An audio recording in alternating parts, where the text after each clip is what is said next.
ਦੋਸਤੋ ਸਤਿ ਸ੍ਰੀ ਅਕਾਲ। ਤੁਸੀਂ ਦੇਖ ਰਹੇ ਹੋ ਕੌਂਤਰੀ ਨਿਊਜ਼। ਮੈਂ ਜਗਸੀਰ ਸਿੰਘ ਸੰਧੂ ਹਾਜ਼ਰ ਹਾਂ ਤੁਹਾਡੇ ਨਾਲ ਬਰਨਾਲਾ ਦੀ ਅਨਾਜ ਮੰਡੀ ਚੋਂ।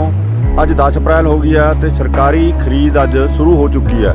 ਇਹ ਖਰੀਦ ਕਿਸ ਤਰ੍ਹਾਂ ਦੀ ਸ਼ੁਰੂ ਹੋਈ ਹੈ ਇਹ ਤੁਹਾਨੂੰ ਦਿਖਾਵਾਂਗੇ। ਅੱਜ ਕੁਝ ਕਿਸਾਨਾਂ ਨਾਲ ਵੀ ਗੱਲਬਾਤ ਕੀਤੀ ਹੈ ਤੇ ਕੁਝ ਆੜ੍ਹਤੀਆਂ ਦੇ ਨਾਲ ਵੀ ਅਸੀਂ ਗੱਲਬਾਤ ਕੀਤੀ ਹੈਗੀ।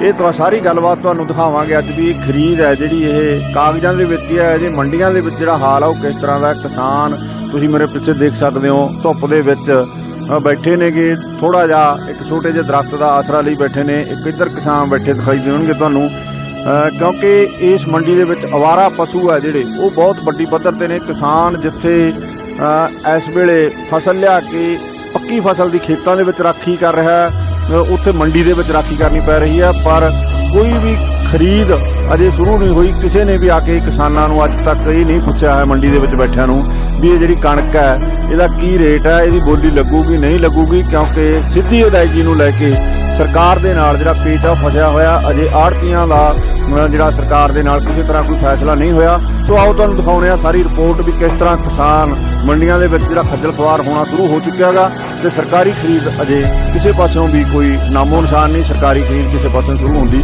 ਦਿਖਾਈ ਨਹੀਂ ਦੇ ਰਹੀ। ਬਾਬਾ ਜੀ ਕੀ ਨਾਮ ਆ ਤੁਹਾਡਾ? ਜਰਨੈਲ ਹੈ ਜੀ। ਕਿਹੜੇ ਪਿੰਡ ਤੋਂ? ਹੰਡਾਏ ਤੋਂ। ਹੰਡਾਏ ਤੋਂ। ਇਹ ਕਣਕ ਕੈ ਦਿਨ ਹੋ ਗਏ ਲਿਆਂਦੇ ਨੂੰ ਜੀ? ਕਣਕ ਨੂੰ 2-3 ਦਿਨ ਹੋ ਗਏ ਜੀ।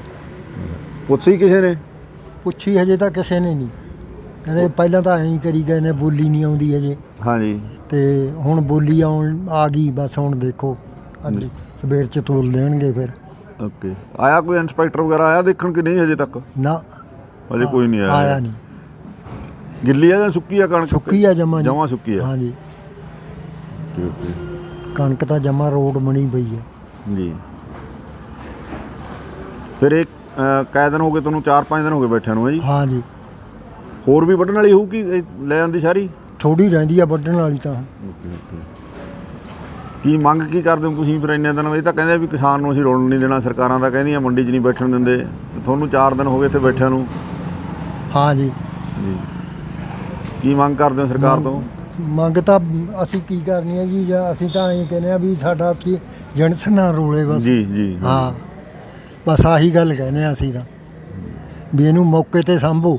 ਜੀ ਠੀਕ ਹੈ ਜੀ। ਸਾਡੀ ਕਿਹੜੀ ਆਪਣੀ ਫਸਲ ਪੈਲੀ ਆ ਇਹ ਨਾ ਰੋਲੇ, ਇਹ ਸਾਂਭ ਹੋ ਜਾਏ ਛੇਤੀ ਮੀਂਹ ਕਣ ਤੋਂ ਸੁੱਖ ਸ਼ਾਂਤੀ ਨਾਲ।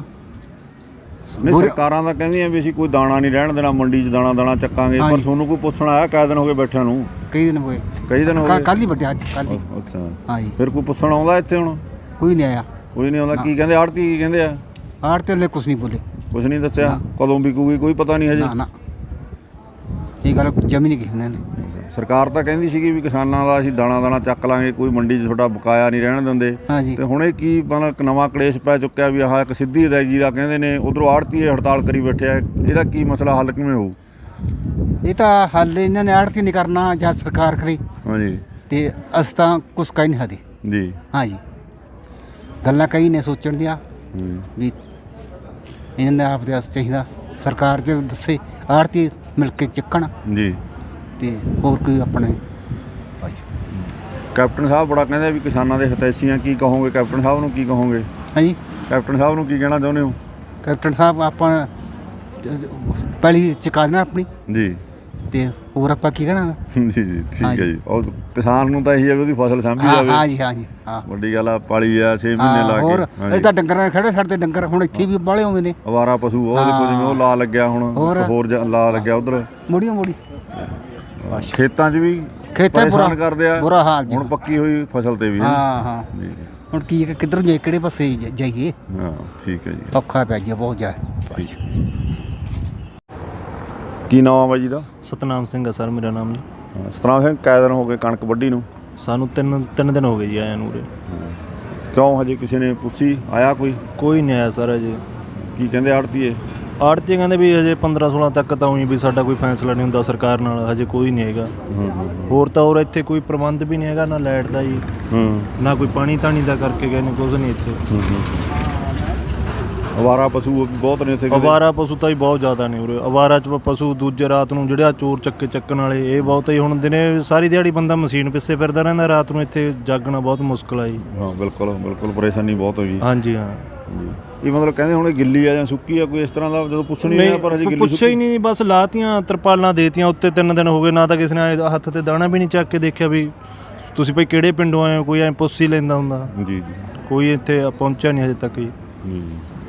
ਇਹਦੇ ਨਾਲ ਹਜੇ ਮਤਲਬ ਇੱਕ ਤਾਂ ਤੁਸੀਂ ਇੱਥੇ ਕਣਕ ਪਈ ਆ ਮੰਡੀ 'ਚ ਲੈ ਆਏ ਹੋ, ਕੁਛ ਹਜੇ ਖੇਤਾਂ 'ਚ ਵੀ ਖੜੀ ਖੇਤਾਂ 'ਚ ਵੀ ਖੜੀ ਆ, ਤੂੜੀ ਵਗੈਰਾ ਦਾ ਕੰਮ ਵੀ ਪਿਆ ਜੀ, ਸਾਰਾ ਕੰਮ ਰੁਕਿਆ ਪਿਆ। ਇਹਦੇ ਕਰਕੇ 2-2 ਬੰਦੇ ਤਾਂ ਅਸੀਂ ਇੱਥੇ ਬਹਿਣੇ ਆ। ਜੀ ਜੀ, ਇੱਕ ਜਣਾ ਦਿਨੇ ਆਉਂਦਾ, ਇੱਕ ਜਣਾ ਰਾਤ ਨੂੰ ਆਉਂਦਾ, 2 ਬੰਦੇ ਰੁਕ ਗਏ। ਜਿਹੜਾ ਹੁਣ ਦਿਨੇ ਜਾਂ ਰਾਤ ਨੂੰ ਇੱਥੇ ਜਾਗਦਾ ਉਹ ਦਿਨੇ ਤਾਂ ਉਹ ਵੀ ਨਹੀਂ ਕੋਈ ਕੰਮ ਕਰ ਸਕਦਾ, ਉਹ ਸਾਰੀ ਰਾਤ ਦੰਗਾ ਆ ਕਿੱਥੇ ਖੇਤ 'ਚ ਕੰਮ ਕਰੂਗਾ ਜੀ। ਬਿਲਕੁਲ ਬੜੀ ਪਰੇਸ਼ਾਨੀ। ਹਾਂਜੀ ਹਾਂ। ਕੀ ਚਾਹੁੰਦੇ ਕਿਉਂ? ਸਰਕਾਰਾਂ ਦਾ ਬੜੇ ਦਾਅਵੇ ਕਰਦੀਆਂ ਸੀ ਕਿਸਾਨਾਂ ਦੇ ਹਿਤੈਸ਼ੀ ਸਭ ਫੋਕੇ ਨੇ ਜੀ, ਫੋਕੇ ਨੇ ਸਭ ਦਾਅਵੇ। ਹਾਂਜੀ, ਕੀ ਚਾਹੁੰਦੇ ਕਿਉਂ? ਕੈਪਟਨ ਸਾਹਿਬ ਜਿਹੜੀਆਂ ਗੱਲਾਂ ਕਰਦੇ ਨੇ ਉਹ ਤਾਂ ਕਹਿੰਦੇ ਦਾਣਾ ਚੱਕਾਂਗੇ ਮੰਡੀ 'ਚ। ਪਿਛਲੇ ਦਿਨਾਂ ਤੋਂ ਇਹੋ ਜਿਹੇ ਬਿਆਨ ਵੀ ਆ ਰਹੇ ਨੇਗੇ। ਉਹ ਦਾਣਾ ਹੀ ਚੱਕਣਗੇ ਜੀ, ਵੱਧ ਨਹੀਂ ਚੱਕਦੇ ਉਹ। ਜਿੱਥੇ ਤੱਕ ਮੇਰਾ ਮਸਲਾ ਵੀ ਦਾਣਾ ਤੱਕ ਹੀ ਉਹ ਸੀਮਤ ਨੇ, ਉਦੋਂ ਗਾਹਾਂ ਕੋਈ ਉਹਨਾਂ ਦੀ ਹੋਣੀ ਨਹੀਂ। ਹੁਣ ਇਹਨਾਂ ਨੂੰ ਹੁਣ ਚੱਕ ਲੈਣਾ ਚਾਹੀਦਾ। ਹੁਣ ਤਾਂ ਇਹਦੇ ਰਸ ਪੈ ਜੂਗਾ ਜੀ, ਲਾਉਣ ਨੂੰ ਥਾਂ ਨਹੀਂ ਰਹਿਣਾ। ਜ਼ਿਮੀਂਦਾਰਾਂ ਲੜਾਈ ਹੋਊਗਾ, ਤੂੰ ਮੇਰੇ ਉੱਤੇ ਚਾੜਤੀ ਜਾਂ ਐਂ ਕਰਤਾ। ਕਿੱਥੇ ਤੂੰ ਸਹਿੰਦਾ ਕੰਮ ਚੱਲਦਾ ਜੀ, ਨਾਲ ਹੁੰਦੇ ਨਿਬੜੀ ਜਾਂਦਾ। ਹੁਣ ਇੱਕ ਪਾਸੇ ਦਿੱਲੀ ਬੈਠਿਆ ਕਿਸਾਨ ਮੋਰਚਾ ਲਾਈ ਬੈਠਿਆ, ਦੂਜੇ ਪਾਸੇ ਤੁਸੀਂ ਮੰਡੀਆਂ ਜਾ ਕੇ ਫਸ ਗਏ, ਫਿਰ ਖੇਤਾਂ 'ਚ ਰੁਲੀ ਜਾਂਦੇ ਆ। ਕਿਸ ਤਰ੍ਹਾਂ ਦਾ ਸਿਸਟਮ ਲੱਗਦਾ ਇਹ? ਮਤਲਬ ਸਰਕਾਰਾਂ ਦਾ ਜਿਹੜਾ ਹਾਲ ਚਾਲ ਹੈ ਕਿਵੇਂ ਲੱਗ ਕੀ ਰਿਹਾ ਇਹ ਸਾਰਿਆਂ ਦੀ ਮਿਲੀ ਭੁਗਤ ਹੈ ਜੀ। ਇਕੱਲੇ ਆਪਾਂ ਕਿਸਾਨ ਨੂੰ ਨਹੀਂ ਕਹਿ ਸਕਦੇ। ਕਿਸਾਨ ਹੋ ਗਿਆ, ਆਮ ਹੋ ਗਿਆ, ਇਹ ਇੱਕ ਬਰਬਾਦ ਕਰਨ ਵਾਲੀਆਂ ਗੱਲਾਂ ਇਹਨਾਂ ਸਰਕਾਰਾਂ ਦੀਆਂ ਰਲ ਮਿਲ ਕੇ ਸਾਰਿਆਂ ਨੂੰ ਹੀ। ਹੁਣ ਇਹ ਵੀ ਗੱਲ ਸੁਣਨ ਚਾਹੁੰਦੀ ਆ ਵੀ ਜਿਹੜਾ ਮਤਲਬ ਅੱਗੇ ਝਾਰ ਚੜਾਈ ਹੁੰਦੀ ਸੀ, ਭਰਾਈ ਹੁੰਦੀ ਸੀ, ਖਰੀਦਣ ਵਾਲੇ ਤੋਂ ਹੁੰਦੀ ਸੀਗੀ, ਤੇ ਹੁਣ ਇਹ ਮਤਲਬ ਆੜ੍ਹਤੀਏ ਕਹਿ ਰਹੇ ਨੇਗੇ, ਜ਼ਿਆਦਾ ਸੁਣਨ 'ਚ ਆ ਰਿਹਾ ਵੀ ਇਹ ਮਤਲਬ ਸਰਕਾਰ ਕਹਿੰਦੇ ਤੁਸੀਂ ਕਿਸਾਨਾਂ ਤੋਂ ਹੀ ਕਹੋ ਸਾਫ਼ ਹੋ ਜੀ, ਕਰਾਉਣ ਸਾਫ਼ ਉਹਨਾਂ ਤੋਂ ਹੀ ਕਰਾਓ। ਇਹਨਾਂ ਨੇ ਮਤਲਬ ਕੋਈ ਲੇਬਰ ਸਾਫ਼ ਕਰਨ ਦਾ ਕੋਈ ਪ੍ਰਬੰਧ ਰੱਖਿਆ ਹੁਣ, ਜਾਂ ਹਜੇ ਤੱਕ ਕੁਝ ਵੀ ਨਹੀਂ? ਹਜੇ ਤੱਕ ਤਾਂ ਕੁਛ ਨਹੀਂ ਸਰ। ਜੇ ਕੋਈ ਫੈਸਲਾ ਉਸ ਤੋਂ ਬਾਅਦ ਹੀ ਇਹ ਕਰਨਗੇ ਸਾਫ਼ ਸਫਾਈ ਦਾ ਵੀ ਕੋਈ। ਹੁਣ ਜੇ ਕਿਸਾਨ ਨੂੰ ਕਹਿੰਦੇ ਕਿਸਾਨ ਇਕੱਲਾ ਜਾਣਾ ਕਿੱਥੇ ਸਾਫ਼ ਕਰ ਲੂ ਜੀ, ਜਾਂ ਇਕੱਲਾ ਬੰਦਾ ਕਿੱਥੇ 10-10 ਬੰਦਿਆਂ ਦੀ ਲੇਬਰ ਲਿਆਊਗਾ? ਇਹ ਤਾਂ ਆੜ੍ਹਤੀਆਂ ਦੇ ਥਰੂ ਹੀ ਹੋਣਾ ਚਾਹੀਦਾ ਜੀ ਕੰਮ। ਸਰਕਾਰ ਤਾਂ ਹੁਣ ਕਹਿੰਦੀ ਵੀ ਇਹ ਵਿੱਚ ਵਿਚਾਲੇ ਵਿਚੋਲੀ ਅਸੀਂ ਕੱਟ ਕੇ ਸਿੱਧੇ ਕਿਸਾਨ ਨੂੰ ਪੈਸੇ ਦੇਵਾਂਗੇ, ਪਰ ਹੁਣ ਵਿਕਣ ਵਾਲਾ ਤੁਸੀਂ ਕਹਿੰਦੇ ਹੋ ਇੱਕ ਨਵੀਂ ਸਮੱਸਿਆ ਪੈਦਾ ਹੋ ਗਈ ਇਹ ਇੱਕ ਜੀ। ਦੇਖੋ ਹੁਣ ਇਹ ਕਹਿ ਰਹੀ ਆ ਵੀ ਸਿੱਧੇ ਕਿਸਾਨ ਨੂੰ ਪੈਸੇ ਦੇਵਾਂਗੇ ਜੀ। ਲਗਭਗ ਮੇਰੇ ਬਾਪੂ ਕਿਸਾਨ ਪੜ੍ਹਦੇ, ਉਹਨਾਂ ਨੂੰ ਵਿਚਾਰੇ ਨੇ ਹਜੇ ਤੱਕ ਬੈਂਕ ਹੀ ਨਹੀਂ ਦੇਖੀ। ਉਹ ਕਿੱਥੇ ਉੱਥੇ ਬੈਂਕ ਦੀਆਂ ਲਾਈਨਾਂ 'ਚ ਲੱਗ ਕੇ ਖੜੇ ਰਿਹਾ ਕਰਨੇ। ਆਪਾਂ ਨੋਟਬੰਦੀ ਵੇਲੇ ਦੇਖੇ ਹੀ ਇਹ। ਇੱਥੋਂ ਅਸੀਂ ਆੜ੍ਹਤੀਏ ਕੋਲ ਆਉਂਦੇ ਸੀ, ਸਾਨੂੰ ਕੋਈ 20 ਦੀ 10 ਦੀ ਜਿਹੋ ਜਿਹੀ ਲੋੜ ਸੀ ਆੜ੍ਹਤੀਆ ਸਾਨੂੰ ਦਿੰਦਾ ਸੀ। ਹਾਂ ਬਿਲਕੁਲ। ਹਾਂ। ਤੇ ਬਾਕੀ ਆੜ੍ਹਤੀਏ ਨਾਲ ਹੀ ਸਾਡਾ 6 ਮਹੀਨੇ ਦਾ ਸਰਕਲ ਚੱਲਦਾ। ਅਸੀਂ 6 ਮਹੀਨੇ ਇਹ ਤੋਂ ਲੈ ਕੇ ਵਰਤਦੇ ਸੀ, ਫਸਲ ਆਉਣ 'ਤੇ ਇਹਦੇ ਦੇ ਦਿੰਦੇ ਹਾਂ ਜੀ। ਹਾਂ ਜੀ। ਦੂਜੀ ਆਹ ਵੱਡੀ ਗੱਲ ਹੈ ਹੁਣ ਵੀ ਇਹਦੀ ਜਿਹੜੀ ਮਤਲਬ ਹੈਗਾ ਲੇਬਰ ਸਾਫ਼ ਸਫਾਈ ਭਰਾਈ ਤਲਾਈ ਦੀ ਜ਼ਿੰਮੇਵਾਰੀ ਸੀ ਸਾਰੀ, ਇਹਨਾਂ ਦੀ ਜ਼ਿੰਮੇਵਾਰੀ ਹੈ ਜੀ ਆਪੇ। ਹੁਣ ਜੇ ਇਹ ਕਿ ਸਰਕਾਰ ਕਹਿੰਦੀ ਵੀ ਕਿਸਾਨ ਕਰੂ, ਕਿਸਾਨ ਕਿੱਥੇ ਕਰ ਲੂ ਜੀ ਇਹਨਾਂ? ਬਿਲਕੁਲ। ਕੀ ਚਾਹੁੰਦੇ ਵੀ ਮਤਲਬ ਜਿਹੜਾ ਸਿਸਟਮ ਚੱਲਦਾ ਉਸੇ ਤਰ੍ਹਾਂ ਹੀ ਚੱਲਦਾ ਰਹਿਣਾ? ਉਸੇ ਤਰ੍ਹਾਂ ਹੀ ਠੀਕ ਹੈ ਜੀ। ਜੀ ਠੀਕ ਹੈ ਜੀ। ਨਾ ਉਹ 'ਚ ਆੜ੍ਹਤੀ ਵੀ ਠੀਕ ਨੇ, ਕਿਸਾਨਾਂ ਵਾਸਤੇ ਵੀ ਠੀਕ ਹੈ ਜੀ ਉਹ ਸਿਸਟਮ। ਜੀ ਬਾਕੀ ਲੇਬਰ ਵੀ ਆ ਉਹਦੇ ਵਿੱਚ ਜਿਹੜੀ ਮੰਡੀਆਂ ਲੇਬਰ ਨੂੰ ਵੀ ਕੰਮ ਮਿਲਦਾ ਜੀ। ਹਾਂਜੀ ਠੀਕ ਹੈ ਜੀ, ਧੰਨਵਾਦ ਜੀ। ਠੀਕ ਹੈ ਜੀ। ਕਣਕ ਦੀ ਫਸਲ ਮੰਡੀਆਂ ਦੇ ਵਿੱਚ ਪਹੁੰਚ ਚੁੱਕੀ ਹੈ, ਪਰ ਇਸ ਵੇਲੇ ਜਿਹੜਾ ਪੇਚ ਆ ਉਹ ਅੜਿਆ ਹੋਇਆ ਸਿੱਧੀ ਅਦਾਇਗੀ ਨੂੰ ਲੈ ਕੇ। ਸਿੱਧੀ ਅਦਾਇਗੀ ਨੂੰ ਲੈ ਕੇ ਜਿਹੜਾ ਇਹ ਪੇਚ ਆ ਸਰਕਾਰਾਂ ਦੇ ਪਾੜੇ 'ਚ ਹੈ। ਆੜ੍ਹਤੀਆਂ ਤੇ ਸਰਕਾਰ ਦੇ ਵਿੱਚ ਗੱਲਬਾਤ ਵੀ ਹੋਈ ਹੈ ਪੰਜਾਬ ਸਰਕਾਰ ਦੇ ਵਿੱਚ, ਪਰ ਉਹ ਵੀ ਅਜੇ ਤੱਕ ਸਿਰੇ ਨਹੀਂ ਚੜ੍ਹੀ। ਤੇ ਕਿਸਾਨ ਮੰਡੀਆਂ ਦੇ ਵਿੱਚ ਕਣਕ ਦੀ ਫਸਲ ਹੈ ਜਿਹੜੀ ਉਹ ਲਿਆ ਰਹੇ ਨੇਗੇ। ਕਿਸਾਨ ਬਹੁਤ ਪਰੇਸ਼ਾਨ ਨੇ ਕਿਉਂਕਿ ਕਣਕ ਦੀ ਅਜੇ ਖਰੀਦ ਸ਼ੁਰੂ ਨਹੀਂ ਹੋਈ। ਉੱਧਰੋਂ ਖੇਤਾਂ ਦੇ ਵਿੱਚ ਫਸਲ ਖੜੀ ਹੈ ਤੇ ਉੱਧਰੋਂ ਮੰਡੀ ਦੇ ਵਿੱਚ ਆ ਕੇ ਉਹਨਾਂ ਨੂੰ ਰਾਖੀ ਕਰਨੀ ਪੈ ਰਹੀ ਹੈ। ਸੋ ਇਹ ਪੇਚ ਕਿੱਥੇ ਅੜਿਆ ਹੋਇਆ ਗਾ? ਸਾਡੇ ਨਾਲ ਨੇ ਆੜ੍ਹਤੀ ਐਸੋਸੀਏਸ਼ਨ ਬਰਨਾਲਾ ਦੇ ਜਨਰਲ ਸੈਕਟਰੀ ਇਕਬਾਲ ਸਿੰਘ ਢਿੱਲੋਂ ਜੀ। ਉਹਨਾਂ ਨਾਲ ਕਰਦੇ ਹਾਂ ਗੱਲਬਾਤ ਵੀ ਆਖਰ ਇਹ ਮਾਮਲਾ ਕਿਉਂ ਅੜਿਆ ਹੋਇਆ, ਕੀ ਅਸਲ ਮਸਲਾ ਕੀ ਹੈ ਜੀ? ਇਕਬਾਲ ਸਿੰਘ ਜੀ ਤੁਹਾਡਾ ਪਹਿਲਾਂ ਦਾ ਸਵਾਗਤ ਹੈ ਚੈਨਲ 'ਚ। ਧੰਨਵਾਦ ਜੀ। ਇਹ ਜਿਹੜਾ ਮਸਲਾ ਹੈਗਾ ਸਰਕਾਰਾਂ ਦਾ ਹੀ ਉਲਝਾਇਆ ਹੋਇਆ। ਅਸਲ ਤਾਂ ਮੇਨ ਇਹਦਾ ਓਰੀਜਨ ਉਹੀ 3 ਕਾਨੂੰਨ ਨੇ ਜਿਹਦੇ ਪਿੱਛੇ ਕਿਸਾਨ ਯੂਨੀਅਨਾਂ ਵੀ ਐਜੀਟੇਸ਼ਨ ਕਰ ਰਹੀਆਂ, ਸਾਡੀਆਂ ਵਪਾਰਕ ਜਥੇਬੰਦੀਆਂ ਵੀ ਉਹਦਾ ਸਾਥ ਦੇ ਰਹੀਆਂ ਨੇ। ਕਿਉਂਕਿ ਸਰਕਾਰ ਨੇ ਜਿਹੜਾ ਹੈ ਡਾਇਰੈਕਟ ਪੇਮੈਂਟ ਦਾ ਵੀ ਕਾਨੂੰਨ ਲਿਆਂਦਾ ਹੈ ਵੀ ਕਿਸਾਨ ਦੇ ਖਾਤੇ 'ਚ ਸਿੱਧੇ ਪੈਸੇ ਪਾਏ ਜਾਣੇ ਹੈ। ਬਹੁਤੇ ਕਿਸਾਨ ਪੰਜਾਬ ਦੇ ਵਿੱਚ ਅਨਪੜ੍ਹ ਨੇ ਕਿਉਂਕਿ ਬਹੁਤ ਥੋੜ੍ਹੀ ਲੈਂਡ ਹੋਲਡਿੰਗ ਹੈ ਪੰਜਾਬ 'ਚ। ਤਕਰੀਬਨ 50% ਕਿਸਾਨ ਇਹੋ ਜਿਹੇ ਜਿਨ੍ਹਾਂ ਕੋਲ 5 ਏਕੜ ਤੋਂ ਘੱਟ ਲੈਂਡ ਹੋਲਡਿੰਗ ਹੈ।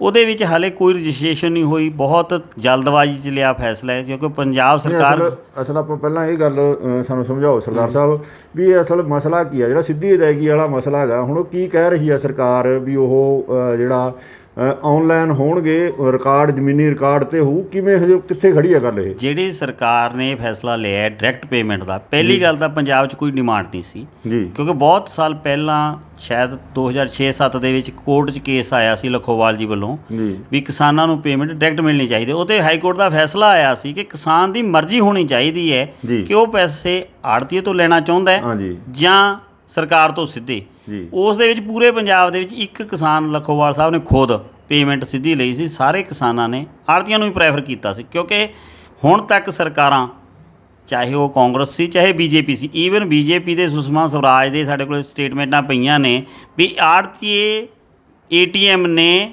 ਕਿਸਾਨਾਂ ਦੇ, ਜਿਹੜੇ ਡੇ ਐਂਡ ਨਾਈਟ ਉਹਨਾਂ ਨੂੰ ਸਰਵਿਸ ਦਿੰਦੀ ਹੈ ਦੁੱਖ ਸੁੱਖ ਦੇ ਵਿੱਚ। ਜਦੋਂ ਕੋਈ ਵੀ ਬੈਂਕ ਨਹੀਂ ਖੁੱਲ੍ਹੀ ਹੁੰਦੀ, ਕੋਈ ਵੀ ਉਹਨਾਂ ਕੋਲੇ ਬੈਲੈਂਸ ਨਹੀਂ ਹੁੰਦਾ, ਬੈਂਕ ਉਦੋਂ ਕੰਮ ਕਰਦੀ ਹੈ ਜਦੋਂ ਸਾਡਾ ਬੈਲੈਂਸ ਬੈਂਕ 'ਚ ਹੁੰਦਾ। ਜੀ, ATM ਸਾਡਾ ਉਨੇ ਦਿਨ ਕੰਮ ਕਰਦਾ ਜਦੋਂ ਸਾਡੇ ਪੈਸੇ ਉੱਥੇ ਪਏ ਹੈ। ਖਾਤੇ 'ਚ ਪੈਸੇ ਪਰ ਨਹੀਂ ਇੱਥੇ ਇਹ ਸੀ ਵੀ ਜਦੋਂ ਕਿਸੇ ਨੂੰ ਕੋਈ ਬਿਮਾਰੀ ਆ ਗਈ, ਕੋਈ ਐਮਰਜੈਂਸੀ ਲੋੜ ਪੈ ਗਈ, ਆੜ੍ਹਤੀਆ ਆਪੇ ਪੈਸੇ ਲੈ ਕੇ ਉੱਥੇ ਪਹੁੰਚਦਾ ਸੀ। ਫਿਰ ਸਰਕਾਰ ਨੇ ਪਿਛਲੇ 2 ਸਾਲਾਂ ਤੋਂ PFMS ਪੋਰਟਲ ਦੇ ਉੱਤੇ ਡਿਟੇਲ ਲਈ ਸਾਥੋਂ ਫਾਰਮਰਸ ਦੀ, ਉਹਨਾਂ ਦੇ ਅਕਾਊਂਟ ਦੀ। ਇੱਕ ਵੀ ਕੇਸ ਪੂਰੇ ਪੰਜਾਬ 'ਚੋਂ 200 ਲੱਖ ਟਨ ਤੋਂ ਜ਼ਿਆਦਾ ਜੀਰੀ ਵਿਕੀ, ਇੱਕ ਵੀ ਕੇਸ ਸਰਕਾਰ ਟਰੇਸ ਆਊਟ ਨਹੀਂ ਕਰ ਸਕੀ ਜਿੱਥੇ ਕਿਸਾਨ ਕੋਲੇ ਘੱਟ ਪੈਸੇ ਪਹੁੰਚੇ ਹੋਣ। ਪੂਰੇ ਪੈਸੇ ਹਰੇਕ ਨੂੰ ਮਿਲਦੇ ਆ। ਹੁਣ ਇਹ ਸਿਰਫ ਕੁਝ ਅਣਜਾਣੇ ਕਾਰਨਾਂ ਕਰਕੇ ਜਾਂ ਕੁਝ ਖਾਸ ਲੋਕਾਂ ਨੂੰ ਫਾਇਦੇ ਦੇਣ ਵਾਸਤੇ ਕਾਨੂੰਨ ਲਿਆਂਦੇ ਜਾ ਰਹੇ ਆ। ਕਿਸੇ ਵੀ ਕਿਸਾਨ ਨੂੰ ਅਸੀਂ ਮਜਬੂਰ ਨਹੀਂ ਕਰਦੇ ਕਿ ਉਹ ਸਾਥੋਂ ਪੈਸੇ ਲਵੇ। ਜੇ ਕਿਸਾਨ ਚਾਹੁੰਦਾ ਹੈ ਸਿੱਧੀ ਪੇਮੈਂਟ ਲੈਣਾ ਤਾਂ ਉਹ ਲੈ ਲਵੇ, ਕਿਉਂਕਿ ਕੁਝ ਜਥੇਬੰਦੀਆਂ ਵੀ ਕਹਿੰਦੀਆਂ, ਪਰ ਕੋਈ ਕਿਸਾਨ ਨਹੀਂ ਚਾਹੁੰਦਾ, ਕਿਉਂਕਿ ਆਪਾਂ ਨੂੰ ਪਤਾ ਸਰਕਾਰੀ ਸਿਸਟਮ ਕੀ ਹੈ। ਅੱਜ ਤੱਕ ਵੀ ਸਰਕਾਰ ਕੋਲੇ ਕੋਈ ਮੈਕੈਨਿਜ਼ਮ ਨਹੀਂ ਹੈ ਡਾਇਰੈਕਟ ਪੇਮੈਂਟ ਪਾਉਣ ਦਾ। ਕੱਲ੍ਹ ਸਾਨੂੰ ਕਿਹਾ ਗਿਆ ਸੀ ਕੱਲ੍ਹ ਨੂੰ 10 ਵਜੇ ਤੁਹਾਨੂੰ ਟ੍ਰੇਨਿੰਗ ਦੇਵਾਂਗੇ ਵੀ ਇਹ ਡਾਇਰੈਕਟ ਬੈਨੀਫਿਟ ਸਕੀਮ ਲਾਗੂ ਕਿਵੇਂ ਹੋਣੀ ਹੈ। ਅੱਜ ਇਹ ਆ ਗਿਆ ਕਿ ਹਲੇ ਤਾਂ ਸਾਡੇ ਇੰਸਪੈਕਟਰਾਂ ਦੀ ਟ੍ਰੇਨਿੰਗ ਕੱਲ੍ਹ ਨੂੰ ਹੋਣੀ ਹੈ, ਤੁਹਾਨੂੰ ਸੋਮਵਾਰ ਦੱਸਾਂਗੇ, ਜਦੋਂ ਕਿ 10 ਤਰੀਕ ਤੋਂ ਸਰਕਾਰੀ ਪਰਚੇਜ ਚੱਲਦੀ ਹੈ। 12-13 ਤਰੀਕ ਤਾਂ ਉਹਨਾਂ ਨੂੰ ਨਹੀਂ ਪਤਾ ਵੀ ਅਸੀਂ ਕਰਨਾ ਕੀ ਹੈ। ਜੀ, ਜਿਹੜੀ ਇਹ ਖਰੀਦ ਦਾ ਸਿਸਟਮ ਹੈ, ਸਾਡੇ ਸਟੇਟ ਦੀ ਮਜਬੂਰੀ ਹੈ ਕਿ ਅਸੀਂ ਅਨਾਜ ਪੈਦਾ ਤਾਂ ਕਰਦੇ ਹਾਂ, ਸਾਰਾ ਸਾਡੇ ਨਹੀਂ ਖਪਦਾ। ਜਦੋਂ ਤਾਂ ਉਹਨਾਂ ਨੂੰ ਲੋੜ ਸੀ, ਜੀ, 70% ਅਨਾਜ ਭੰਡਾਰ ਸਾਥੋਂ ਲੈਂਦੇ ਸੀ, ਉਦੋਂ ਤਾਂ ਉਹ ਕਹਿੰਦੇ ਸੀ ਠੀਕ ਹੈ, ਸਾਰਾ ਕੁਛ ਆੜ੍ਹਤੀਆ ਸਿਸਟਮ ਠੀਕ ਹੈ, ਕੋਈ ਜ਼ਬਰਦਸਤੀ ਨਹੀਂ ਵਧਾਈ। ਜਦੋਂ ਮੈਂ ਆੜ੍ਹਤ 'ਚ ਆਇਆ ਅੱਜ ਤੋਂ 32 ਸਾਲ ਪਹਿਲਾਂ 1.5% ਕਮਿਸ਼ਨ ਹੁੰਦਾ ਸੀ, ਫਿਰ ਸਰਕਾਰ ਨੇ ਉਹਨੂੰ 2 ਕੀਤਾ, ਜੀ, ਫਿਰ ਫਿਰ ਆਪਦੇ ਬੈਨੀਫਿਟ ਸਾਡੇ ਸਾਰੇ ਕੈਲਕੂਲੇਟ ਕਰਨ ਤੋਂ ਬਾਅਦ 'ਚ ਉਹਨੂੰ 2.5 ਕੀਤਾ। ਜੀ, ਕਿਉਂਕਿ ਸਰਕਾਰ ਨੂੰ ਅਸੀਂ ਜਿੰਨੇ ਬੈਨੀਫਿਟ ਦਿੰਦੇ ਆ ਫ੍ਰੀ 'ਚ, ਇੱਕ ਮਹੀਨਾ ਕਈ ਵਾਰੀ ਅਨਾਜ ਮੰਡੀਆਂ 'ਚੋਂ ਚੱਕਿਆ ਨਹੀਂ ਜਾਂਦਾ, ਜੀ, ਉਹਦੀ ਸਾਂਭ ਸੰਭਾਲ, ਉਹਦਾ ਵਜ਼ਨ ਪੂਰਾ ਦੇਣਾ, ਜੇ ਉਹਦੇ 'ਚ ਲਾਸ ਆਉਂਦਾ ਤਾਂ ਅਸੀਂ ਉਹਨੂੰ ਪੂਰਾ ਕਰਕੇ ਦਿੰਦੇ ਹਾਂ। ਜੀ, ਸਾਰਾ ਕੰਮ ਅਸੀਂ ਕਰਦੇ ਸੀ। ਜਿਵੇਂ ਪਿਛਲੇ ਸੀਜ਼ਨ ਹੀ ਲਾ ਲਓ, ਗੌਰਮੈਂਟ ਕੋਲੇ 30% ਬਾਰਦਾਨਾ ਘੱਟ ਸੀ, ਜਿਹੜਾ ਕਿ ਘੱਟੋ ਘੱਟ 7 ਕਰੋੜ ਬੋਰੀ ਬਣਦਾ ਸੀ। ਜੀ, ਸਰਕਾਰ ਦਾ ਉਧਰ ਲੋਕਡਾਊਨ ਚੱਲ ਰਿਹਾ ਸੀ, ਆਪਣਾ ਹਾਂਜੀ, ਫਾਰਮਰ ਐਜੀਟੇਸ਼ਨ ਸੀ, ਟਰਾਂਸਪੋਰਟੇਸ਼ਨ ਬੰਦ ਸੀ, ਟ੍ਰੇਨਾਂ, ਉਦੋਂ ਅਸੀਂ ਸਾਰਾ ਅਰੇਂਜ ਕਰਕੇ ਲਾਇਆ, ਜੀ, ਜਿਹਦੇ ਸਾਡੀ ਆੜਤ ਨਾਲੋਂ ਵੀ ਜ਼ਿਆਦਾ ਪੈਸੇ ਲੱਗ ਗਏ। ਜੀ, ਜੀ, ਪਰ ਅਸੀਂ ਆਪਦੇ ਕਿਸਾਨਾਂ ਦਾ ਹਿੱਤ, ਆਪਦਾ ਹਿੱਤ ਸਾਰਾ ਸਰਕਾਰ ਨਾਲ ਸਾਥ ਦਿੱਤਾ, ਉਹ ਪੂਰਾ ਕੀਤਾ। ਜਦੋਂ ਇਹਦੇ 'ਚ ਕੋਈ ਐਸਾ ਸਿਸਟਮ ਹੀ ਨਾ ਰਿਹਾ, ਮੰਡੀ 'ਚ ਕਿਸਾਨ ਤਾਂ ਲਾ ਜੂਗਾ ਜੀ, ਉਸ ਤੋਂ ਬਾਅਦ ਉਹਨੂੰ ਸੰਭਾਲੂ ਕੌਣ? ਸਰਕਾਰ ਦਾ ਅਨਾਜ ਕੌਣ ਸੰਭਾਲੂਗਾ? ਜਿਹੜੇ ਸਰਕਾਰ ਦੇ ਠੇਕੇਦਾਰ ਉਹਨਾਂ ਦੀਆਂ ਰਿਪੋਰਟਾਂ ਆਪਾਂ ਪਹਿਲਾਂ ਹੀ ਦੇਖੀ ਜਾਂਦੇ ਵੀ ਗੋਦਾਮਾਂ 'ਚੋਂ ਕੀ ਕੁਛ ਹੋਈ ਜਾਂਦਾ। ਜੀ, ਜੀ, ਇਸ ਕਰਕੇ ਗੌਰਮੈਂਟ ਨੇ ਇਹ ਜਲਦਬਾਜ਼ੀ 'ਚ ਫੈਸਲਾ ਲਿਆ, ਕੁਝ ਲੋਕਾਂ ਨੂੰ ਫਾਇਦਾ ਪਹੁੰਚਾਉਣ ਦਾ। ਅਸਲ ਮੇਨ ਇਹਦਾ ਮੁੱਦਾ ਉਹਨਾਂ 3 ਕਾਨੂੰਨਾਂ ਨੂੰ ਹੀ ਕਿਸੇ ਢੰਗ ਨਾਲ ਲਾਗੂ ਕਰਵਾਉਣ ਦਾ। ਜੀ, ਜੀ, ਇਹਦੇ ਵਿੱਚ ਜਿਹੜਾ ਸੁਣਾਈ ਚੜ੍ਹਾਈ ਤੁਸੀਂ ਸਾਫ਼ ਕਰਦੇ ਹੋ, ਉਹਦਾ ਹੁਣ ਕੀ ਫੰਡਾ ਹੈ ਵੀ ਉਹ ਪੈਸੇ ਆ ਜਿਹੜੇ ਉਹ ਕਿਸਾਨ ਤੋਂ ਲੈਣੇ ਜਾਂ ਜਿਹੜਾ ਖਰੀਦਦਾਰ ਤੋਂ ਲੈਣੇ ਹੋ, ਫਿਰ ਜੋ ਸਿੱਧੀ ਅਦਾਇਗੀ ਉੱਧਰ ਹੋ ਜਾਣੀ ਆ, ਉਹਦਾ ਕਿਵੇਂ ਮਸਲਾ ਹੱਲ ਹੋਊਗਾ ਜੀ? ਉਹਦੇ ਵਿੱਚ ਇਹ ਸੀ ਜੀ, ਜਿਹੜਾ ਪਹਿਲਾ APMC ਐਕਟ ਸੀਗਾ ਸਾਡਾ ਪੰਜਾਬ ਮੰਡੀ ਬੋਰਡ ਦਾ, ਉਹਦੇ ਵਿੱਚ ਸਾਨੂੰ ਇੱਕ ਰੇਟ ਆਉਂਦਾ ਸੀ ਵੀ ਜਿਹੜਾ ਕਿਸਾਨ ਤੁਹਾਡੇ ਕੋਲ ਲੈ ਕੇ ਆਊ ਉਹਦੀ ਅਨਲੋਡਿੰਗ ਦੇ ਇੰਨੇ ਪੈਸੇ ਜੀ, ਤੇ ਛਣਾਈ ਦੇ ਇੰਨੇ। ਫਾਰਮਰ ਨੇ 2 ਹੀ ਖਰਚੇ ਦੇਣੇ ਹੁੰਦੇ ਆ, ਲਹਾਈ ਤੇ ਸਫਾਈ। ਹਾਂਜੀ, ਜਿਹੜੇ ਖਰੀਦ ਤੋਂ ਬਾਅਦ ਦੇ ਖਰਚੇ ਆ, ਉਹਨੂੰ ਬੋਰੀ 'ਚ ਭਰਨਾ, ਤੋਲਣਾ, ਸਿਲਾਈ ਕਰਨਾ, ਉਹ ਸਾਰੇ ਖਰੀਦਦਾਰ ਦਿੰਦਾ ਸੀ। ਅੱਗੇ ਸਾਨੂੰ ਦੋਨੋਂ ਬਿੱਲ 'ਚ ਕਲੇਮ ਹੁੰਦੇ ਸੀ। ਜਦੋਂ ਜੇ ਫਾਰਮ ਬਣਾਉਂਦੇ ਸੀ ਅਸੀਂ, ਉਹਦੀ 1 ਲੱਖ ਰੁਪਏ ਦੀ ਫਸਲ ਹੋਈ, ਉਹਦੇ 'ਚ 1000 ਰੁਪਏ ਦੀ ਲੇਬਰ ਲਾ ਗਈ, 1000 ਕੱਟ ਕੇ 99,000 ਰੁਪਏ ਅਸੀਂ ਉਹਦੇ ਖਾਤੇ ਪਾ ਦਿੰਦੇ ਸੀ। ਹੁਣ ਇਹ ਹੋ ਗਿਆ ਵੀ ਅਸੀਂ ਜ਼ਿਮੀਂਦਾਰ ਨੂੰ ਪੂਰਾ MSP ਦੇਣਾ 1975 ਰੁਪਏ, ਉਸ ਤੋਂ ਅਸੀਂ ਨਗਦ ਦਿਵਾਉਣੇ ਆ ਆਪਦੇ ਲੇਬਰ ਵਾਲਿਆਂ ਨੂੰ ਜੀ, ਵੀ ਇਹ ਸਾਡੀ ਲੇਬਰ ਦੇ ਭਾਈ 500 ਰੁਪਇਆ 700 ਰੁਪਇਆ ਬਣ ਗਿਆ, ਇਹਨਾਂ ਨੂੰ ਨਗਦ ਦੇ ਜੀ, ਉਹ ਚਾਹੇ ਬਾਅਦ 'ਚ ਦੇ ਜੇ, ਉਹ ਸਾਡੀ ਐਡਜਸਟਮੈਂਟ ਹੈ ਵੀ ਅਸੀਂ ਲੇਬਰ ਨੂੰ ਆਪਦੇ ਕੋਲੋਂ ਦੇ ਦਿਓ, ਉਹ ਸਾਨੂੰ ਬਾਅਦ 'ਚ ਦੇ ਜੇ, ਪਰ ਹੁਣ 100% ਉਹਦੇ ਖਾਤੇ 'ਚ ਪਾਉਣਾ। ਉਹਦੇ 'ਚ ਲੇਬਰ ਨੂੰ ਵੀ ਪ੍ਰੋਬਲਮ ਹੈ ਜੀ, ਕਿਉਂਕਿ ਕਈ ਵਾਰ ਕੀ ਹੈ ਵੀ ਸਾਰੇ ਕਿਸਾਨ ਸਾਡੇ ਪੱਕੇ ਨਹੀਂ ਹੁੰਦੇ, ਜਿਹੜੇ ਤਾਂ ਪੱਕੇ ਆ ਉਹ ਤਾਂ ਸਾਨੂੰ ਪਤਾ ਵੀ ਸਾਡੇ ਅਗਲੇ ਦਿਨ ਵੀ ਆਉਣਾ, ਅਗਲੇ ਸਾਲ ਵੀ ਆਉਣਾ। ਕੁਛ ਇਹ ਹੈ ਵੀ ਕਿਸੇ ਵੀ ਫਾਰਮਰ ਲਿੰਕਡ ਨਹੀਂ ਹੈ ਕਿਸੇ ਆੜ੍ਹਤੀਏ ਨਾਲ, ਸਾਧਨ ਸੰਪੰਨ ਨੇ, ਉਹ ਆਪਦਾ ਸਿੱਧਾ ਵੇਚ ਜਾਂਦੇ, ਉੱਥੇ ਫਿਰ ਸਾਨੂੰ ਆ ਕੇ ਲੈ ਕੇ ਆਉਣੀ ਜਾਂ ਲੇਬਰ ਨੂੰ ਭੇਜਾਂਗੇ ਵੀ ਤੁਸੀਂ ਲੇਬਰ ਦਿਓ। ਜੀ ਜੀ ਉਹ ਥੋੜੀ ਪ੍ਰੋਬਲਮ ਤਾਂ ਆਊਗੀ। ਦੇਖੋ ਜੀ ਜੀ ਜੀ ਇਹ ਇੱਕ ਜਿਹੜਾ ਹੁਣ ਇਹਨਾਂ ਦੇ ਤੁਹਾਨੂੰ ਬਾਰ-ਬਾਰ ਕਹੀ ਜਾਂਦੀ ਹੈ ਸਰਕਾਰ ਵੀ ਇਹ ਵਿਚੋਲੀਏ ਆ ਜਾਂ ਤੁਸੀਂ ਆਪਣੇ ਆਪ ਨੂੰ ਸਰਵਿਸ ਪ੍ਰੋਵਾਈਡਰ ਕਹਿੰਦੇ ਹੋ ਕਿਉਂਕਿ ਤੁਸੀਂ ਤਾਂ ਉਧਰੋਂ ਫਸਲ ਲਿਸਟਾ ਕੇ ਅੱਗੇ ਭੇਜ ਦੇਣੀ ਹੈਗੀ, ਇਹਦੇ ਬਾਰੇ ਕੀ ਸੋਚਦੇ ਹੋ? ਉਹਦਾ ਕਹਿੰਦੇ ਵਿਚੋਲੀਆ ਸਿਸਟਮ, ਜਿਹੜਾ ਵਿਚੋਲੀਆ ਸਿਸਟਮ ਹੈ ਅਸੀਂ ਵੀ ਉਹਦੇ ਖਿਲਾਫ ਹਾਂ ਜੀ। ਵਿਚੋਲੀਆ ਸਿਸਟਮ ਨਾਰਥ ਇੰਡੀਆ 'ਚ ਬਹੁਤ ਘੱਟ ਹੈ ਜੀ। ਜੀ ਵਿਚੋਲੀਆ ਸਿਸਟਮ ਕੁਛ ਯੂਪੀ 'ਚ ਹੈ, ਬਿਹਾਰ 'ਚ ਹੈ, ਜਿੱਥੇ 1200 ਰੁਪਏ ਕਿਸਾਨ ਤੋਂ ਲਈ ਜਾਂਦੀ ਹੈ, ਉਸ ਤੋਂ ਬਾਅਦ ਜੋ 1400 1875 ਵੇਚੀ ਜਾਂਦੀ। ਜਿਵੇਂ ਕੱਲ੍ਹ ਵੀ ਟਰੱਕ ਫੜੇ ਹੈ, ਅਸੀਂ ਚਾਹੁੰਦੇ ਹਾਂ ਕਿ ਉਹਨਾਂ ਲੋਕਾਂ 'ਤੇ ਪਰਚੇ ਹੋਣ ਜੀ, ਸਾਰੇ ਸਖਤ ਸਜ਼ਾਵਾਂ ਦਿੱਤੀਆਂ ਜਾਣ, ਕਿਉਂਕਿ ਇਹ ਕਾਲਾ ਬਾਜ਼ਾਰੀ ਹੈ। ਅਸੀਂ ਸਰਵਿਸ ਪ੍ਰੋਵਾਈਡਰ ਹਾਂ, ਅਸੀਂ ਇੱਕ ਫਿਕਸ ਰੇਟ ਕਮਿਸ਼ਨ ਲੈਂਦੇ ਹਾਂ ਜਿਹੜਾ ਸਰਕਾਰ ਨੇ ਨਿਸ਼ਚਿਤ ਕੀਤਾ, ਉਹਦੇ 'ਤੇ ਅਸੀਂ ਟੈਕਸ ਪੇ ਕਰਦੇ ਹਾਂ ਜੀ ਜੀ। ਉਸ ਤੋਂ ਬਾਹਰ ਸਾਡਾ ਜਿਹੜਾ ਕੋਈ ਆੜ੍ਹਤੀਆ ਕੋਈ ਨਹੀਂ ਲੈਂਦਾ, ਕਿਉਂਕਿ ਜਿਹੜਾ ਅਸੀਂ ਜਿਹਨੂੰ ਆੜ੍ਹਤੀਆ ਕਹਿੰਦੇ ਹਾਂ, ਜੇ ਕੋਈ ਐਸੀ ਗੱਲ ਕਰਦਾ ਗਲਤ ਢੰਗਾਂ ਨਾਲ ਬਿਹਾਰ 'ਚੋਂ ਲਿਆਉਂਦਾ ਹੈ ਜਾਂ ਰਾਜਸਥਾਨ 'ਚੋਂ ਲਿਆਉਂਦਾ, ਅਸੀਂ ਕਹਿੰਦੇ ਉਹਨਾਂ 'ਤੇ ਪਰਚੇ ਦਰਜ ਹੋਣੇ ਚਾਹੀਦੇ, ਕਿਉਂਕਿ ਉਹ ਸਾਡੇ ਕਿਸਾਨਾਂ ਦੇ ਵੀ ਹਿੱਤ 'ਚ ਨਹੀਂ ਹੈ, ਸਾਡੇ ਵਪਾਰ ਦੇ ਵੀ ਹਿੱਤ 'ਚ ਨਹੀਂ ਹੈ। ਉਹ ਜਿਹੜੀ ਕਾਲਾ ਬਾਜ਼ਾਰੀ ਹੈ ਉਹ ਬਿਲਕੁਲ ਬੰਦ ਹੋਣੀ ਚਾਹੀਦੀ ਹੈ। ਵਿਚੋਲੀਏ ਉਹ ਲੋਕ ਨੇ ਜਿਹੜੇ ਫਾਰਮਰ ਤੋਂ ਘੱਟ ਰੇਟ 'ਤੇ ਲੈ ਕੇ ਵੱਧ ਰੇਟ 'ਤੇ ਸਰਕਾਰ ਨੂੰ ਦਿੰਦੇ ਆ, ਉਹ ਬੰਦ ਹੋਣਾ ਚਾਹੀਦਾ। ਅਸੀਂ ਤਾਂ ਜੇ 1975 ਰੁਪਏ ਸਰਕਾਰ ਬੋਲੀ ਲਾਉਂਦੀ ਹੈ ਤਾਂ 1975 ਦੇ ਹੀ ਉਸ ਦੇ ਖਾਤੇ 'ਚ ਪਾ ਰਹੇ ਹਾਂ। ਇਸ ਵਿਚੋਲੀ ਵਾਲੀ ਕੋਈ ਗੱਲ ਹੈ ਨਹੀਂ ਗੀ, ਇਹਨਾਂ ਨੇ ਗਲਤ ਕੋਡ ਕੀਤਾ ਹੈ। ਵਿਚੋਲੀਆ ਸਿਸਟਮ ਹੈ ਸਾਊਥ ਇੰਡੀਆ 'ਚ ਹੈ, ਜਿੱਥੇ ਕਿਸਾਨ ਦੇ ਕੁਛ ਵੀ ਪੱਲੇ ਨਹੀਂ ਪੈ ਰਿਹਾ। ਤਕਰੀਬਨ 50-50 ਵਾਲਾ ਹੱਲ ਹੋਇਆ ਪਿਆ ਜੀ। ਅੱਜ ਵੀ ਤੁਸੀਂ ਕੱਲ੍ਹ ਟਰੱਕ ਫੜਿਆ, ਉਹ ਕਹਿੰਦਾ ਜੀ ਮੈਂ 1100-1200 ਰੁਪਏ ਜ਼ਿਮੀਂਦਾਰ ਨੂੰ ਦਿੱਤੇ ਹੈ, 200-250 ਭਾੜਾ ਪਾ ਕੇ, ਤੇ ਉਹ 500 ਇਕੱਲਾ ਹੀ ਕਮਾਈ ਜਾਂਦਾ ਜੀ, ਜਿਹਨੇ 1975 'ਚ ਭਰਤੀ। ਜੀ ਜੀ, ਸਰਕਾਰ ਨੂੰ ਇਹ ਗੱਲ ਜ਼ਰੂਰ ਚੈੱਕ ਕਰਨੀ ਚਾਹੀਦੀ ਹੈ। ਪਰ ਅਸੀਂ ਵਿਚੋਲੀਏ ਨਹੀਂ ਹਾਂ, ਅਸੀਂ ਸਰਵਿਸ ਪ੍ਰੋਵਾਈਡਰ ਹਾਂ, ਸਾਲ ਭਰ ਸਰਵਿਸ ਦਿੰਦੇ ਹਾਂ ਇਸ ਦੇ ਅਗੇਂਸਟ। ਜੇ ਉਹਨੂੰ ਪਹਿਲਾਂ ਲੋੜ ਹੈ, ਕੋਈ ਬਿਮਾਰੀ ਠਮਾਰੀ ਹੈ, ਜਦੋਂ ਗੌਰਮੈਂਟ ਵੀ ਇੱਕ ਲਿਮਟ ਬਣਾਉਂਦੀ ਹੈ ਵੀ ਅਸੀਂ 10,000 ਏਕੜ ਜਾਂ 15,000 ਏਕੜ ਤੋਂ ਵੱਧ ਐਡਵਾਂਸ ਨਹੀਂ ਦੇਣਾ। ਪਿਛਲੇ 2 ਸਾਲਾਂ 'ਚ ਗੌਰਮੈਂਟ ਨੇ ਆਪਦਾ 65,000 ਕਰੋੜ ਤੋਂ ਐਡਵਾਂਸ ਐਗਰੀਕਲਚਰ ਐਡਵਾਂਸ ਘਟਾ ਕੇ 35,000 ਕਰੋੜ 'ਤੇ ਲਿਆਏ। ਜਿਹੜੀਆਂ ਜ਼ਿਮੀਂਦਾਰਾਂ ਦੀਆਂ ਲਿਮਟਾਂ 7-8 ਲੱਖ ਦੀ ਸੀ, ਜਦੋਂ ਉਹਨੇ ਭਾਰਤੀ ਬੈਂਕ ਵਾਲਿਆਂ ਨੇ ਕਿਹਾ ਵੀ ਹੁਣ ਤੇਰੀ ਦੁਬਾਰਾ 5 ਲੱਖ ਦੀ ਹੋਈ ਕੈਸ਼ ਹੋਊਗੀ, ਅੱਧ ਲੈ ਗਏ। ਉਹਨਾਂ ਨੇ ਗੌਰਮੈਂਟ ਆਪਦਾ ਫਾਈਨਾਂਸ ਤਾਂ ਖਿੱਚ ਰਹੀ ਹੈ ਜੀ। ਇਹ ਗੌਰਮੈਂਟ ਦੇ ਵੀ ਡੇਟੇ ਹੈ ਵੀ ਤਕਰੀਬਨ 70-80% ਫਾਰਮਰ ਨੂੰ ਫਾਈਨਾਂਸ ਦੀ ਲੋੜ ਪੈਂਦੀ ਹੈ, ਉਹਨੂੰ ਆੜ੍ਹਤੀਏ ਫਾਈਨਾਂਸ ਦਿੰਦੇ ਹੈ ਜੀ ਜੀ। ਉਸ ਫਾਈਨਾਂਸ ਦੇ ਵਿੱਚ ਜੇ ਕੋਈ ਲੈਂਦਾ ਤਾਂ ਉਹ ਇੱਕ ਬੜਾ ਨੋਮੀਨਲ ਸਿਸਟਮ ਹੈ ਵੀ ਉਹਦੇ ਵਿਆਜ ਵੀ ਲੈਂਦਾ ਅਗਲਾ, ਤਾਂ ਲੈਂਦਾ ਤਾਂ ਹੀ ਹੈ ਨਾ ਜੇ ਉਹਨੂੰ ਜ਼ਰੂਰਤ ਹੈ। ਬਹੁਤ ਸਾਰੇ ਫਾਰਮਰ ਐਸੇ ਉਹ ਲੈਂਦੇ ਹੀ ਨਹੀਂ। ਜਿਹੜਾ ਗੌਰਮੈਂਟ ਦਾ ਸਿਸਟਮ ਹੈ ਉਹ ਇੰਨਾ ਐਕਟਿਵ ਨਹੀਂ ਹੈ ਕਿ ਫਾਰਮਰ ਨੂੰ ਡੇ ਐਂਡ ਨਾਈਟ ਸਰਵਿਸ ਦੇ ਸਕੇ।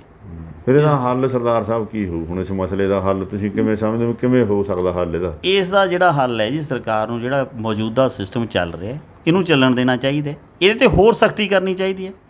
ਜਿੱਥੇ ਕੋਈ ਆੜ੍ਹਤੀਏ ਦਾ ਮਖੌਟਾ ਲੈ ਕੇ ਚੀਟਿੰਗ ਕਰਦਾ, ਉਹਨਾਂ 'ਤੇ ਪਰਚੇ ਹੋਣ, ਗੌਰਮੈਂਟ ਸਖਤ ਕਾਨੂੰਨ ਲਿਆਵੇ ਤਾਂ ਕਿ ਫਾਰਮਰ ਦਾ ਜਿਹੜਾ MSP ਹੈ ਉਹ 'ਚੋਂ ਇੱਕ ਪੈਸਾ ਵੀ ਕਿਸੇ ਗਲਤ ਹੱਥਾਂ 'ਚ ਨਾ ਜਾਵੇ। ਅਸੀਂ ਉਸ ਦੇ ਹੱਕ 'ਚ ਹਾਂ।